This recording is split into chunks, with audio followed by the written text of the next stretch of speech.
Hello and welcome back to my channel. Oh, I look like I'm amidst the trees. I love it.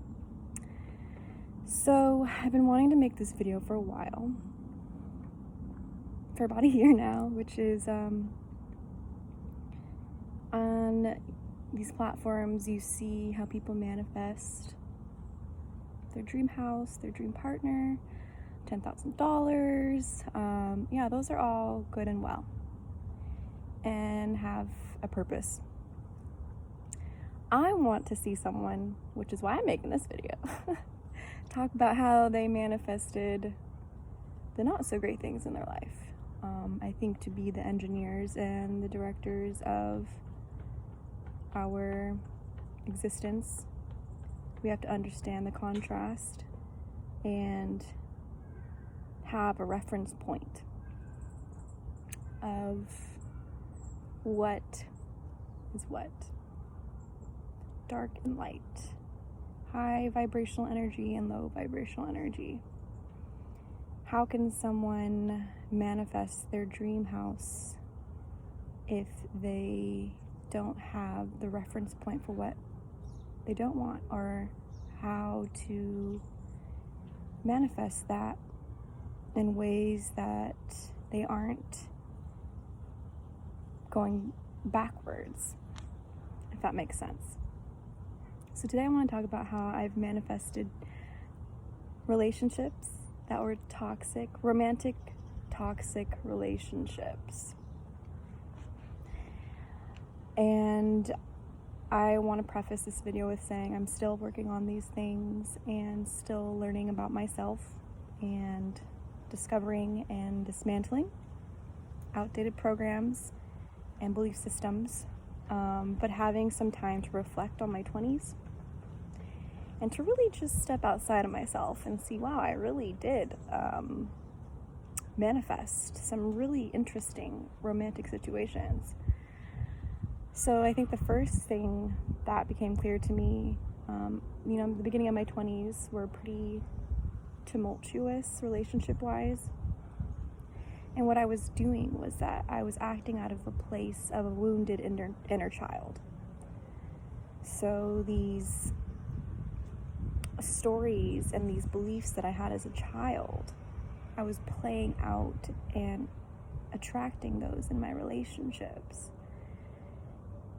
And it wasn't clear to me at the time, obviously, because that's all I ever knew.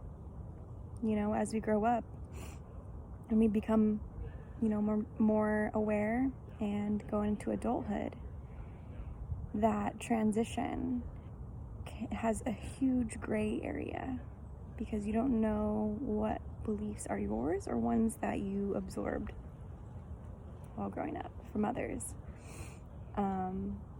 So yeah, one was I attracted toxic relationships because I hadn't delved into my childhood traumas or experiences that may have shaped the way that I thought I could give and receive love. And then another way that actually is connected to that is a lot of projection. I was projecting a lot of victim mentality, always feeling like there was an agenda against me, and this is something that comes with when you become the victim and you sit in that mentality. You aren't necessarily fully aware of it at first, because when we can find a reason for something and it feels solid, we're going to hold on to it. So that's something the victim mentality gives you. It's kind of like when you're drowning out at sea and someone throws you a life jacket. So you got a life jacket now, but you're still in the water, but you're still okay. To me, that's what the victim mentality gave me, was I was like, I'm still floating, I'm still alive, but you're not on a boat, you're not on land, you're not completely safe. And the last thing that I want to talk about as far as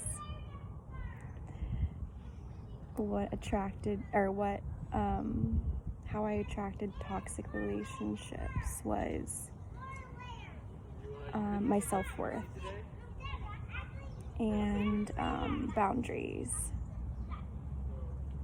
and just not, and this all kind of ties together, honestly, but this, when you get out of the victimhood mentality, you recognize your worth, that you're a sovereign being, that when you start asserting boundaries, certain people don't come into your life.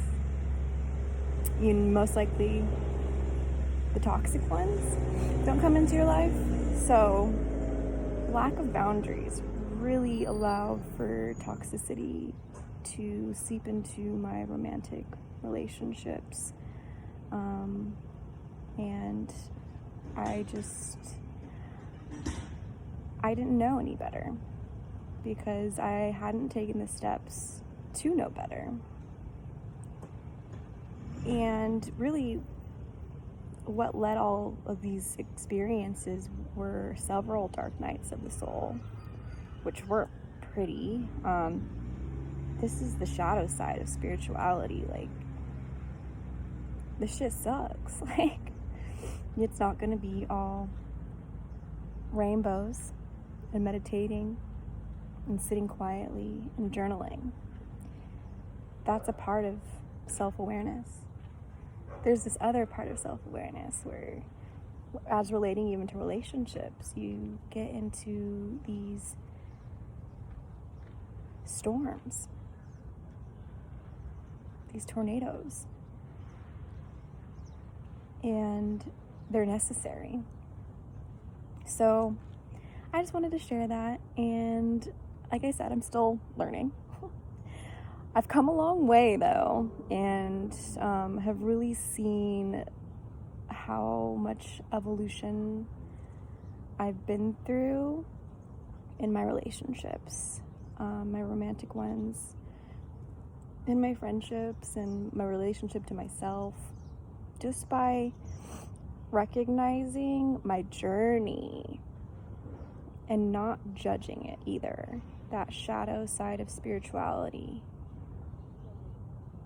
cannot serve its purpose if you have shame, guilt, or judgment. Just release it and know it's all part of the process. Like, it's how we formulate ourselves fully and holistically, the yin and the yang. Blessings. Until next time.